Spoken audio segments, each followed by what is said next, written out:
League से परेशान है, किसान बेरोजगारी से परेशान है, महिलाओं के पास कोई रोजगार नहीं है, बुनकरों का रोजगार बर्बाद हो रहा है, रेहड़ी पटरी वालों के दुकान पे बुलडोजर चलाया जा रहा है। तो सबका रोजगार देने के बजाय छीना जा रहा है।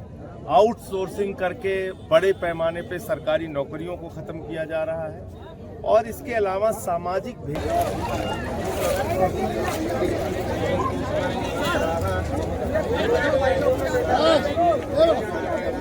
मोबाइल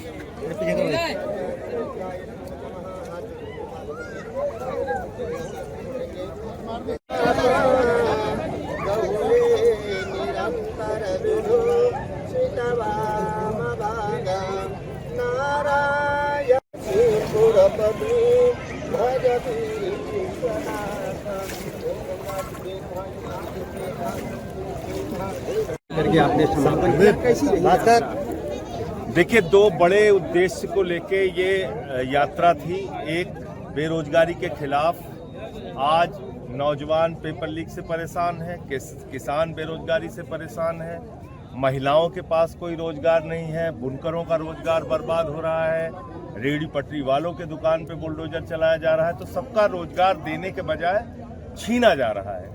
आउटसोर्सिंग करके बड़े पैमाने पे सरकारी नौकरियों को खत्म किया जा रहा है और इसके अलावा सामाजिक भेदभाव फैलाकर असली मुद्दों को दबाने की जो कोशिश की जा रही है, उसके खिलाफ ये यात्रा थी।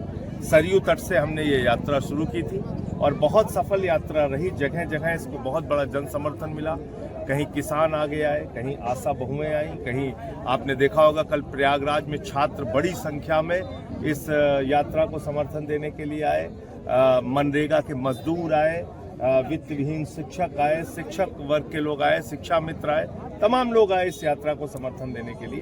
तो हमारा ऐसा मानना है कि संविधान से ऊपर कोई नहीं है और आज संविधान को जिस तरह से उत्तर प्रदेश में खत्म किया जा रहा है, आज जिस तरह से दलितों के खिलाफ, पिछड़ों के खिलाफ अत्याचार फैलाया जा रहा है, मुसलमानों के खिलाफ अत्याचार किया जा रहा है, ये ठीक बात नहीं है।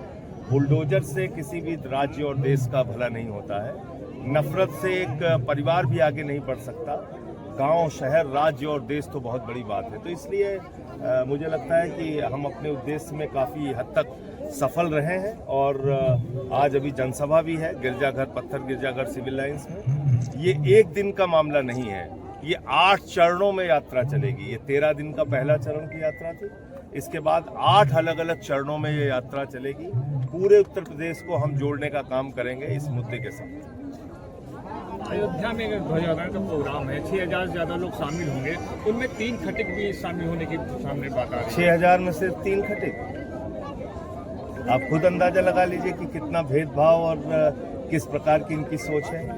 जब मंदिर का शिलान्यास रखा गया, उस समय देश के राष्ट्रपति थे रामनाथ कोविंद जी, वो दलित समाज से थे, उनको नहीं बुलाया गया। मंदिर का उद्घाटन हुआ, उस समय देश की राष्ट्रपति थी द्रौपदी मुर्मू जी, वो आदिवासी समाज से हैं, उनको नहीं बुलाया गया। तो ये भेदभाव की जो आरएसएस है, वहाँ तो 100 साल में एक भी दलित, पिछड़ा और आदिवासी आज तक आरएसएस का प्रमुख नहीं हुआ। तो इसलिए मैं कह रहा हूँ ना कि इनकी कथनी और करनी में बहुत भेद है। बात तो राम राज्य की करते हैं, प्रभु श्री राम की करते हैं। प्रभु श्री राम ने तो शिवजी के जूठे बेर खाए, भालू बानरों की सेना बना के उन्होंने रावण का नाश किया। तो आप राम का तो सबसे बड़ा आदर्श ही यही था कि सबके साथ समान दृष्टि से न्याय, जो यूपी में नहीं हो रहा है। तो जब ध्वजारोहण करने के लिए आ रहे हैं प्रधानमंत्री जी, तो वो इस बात को बताएं, लोगों के सामने उजागर करें। जातियों में भेदभाव करें? 100% भेदभाव हो रहा है, 100% भेदभाव हो रहा है। आज प्रयागराज में पहुंचे हुए हैं, जहां पर सबसे बेरोजगारी एक बहुत बड़ा शिक्षा विभाग है।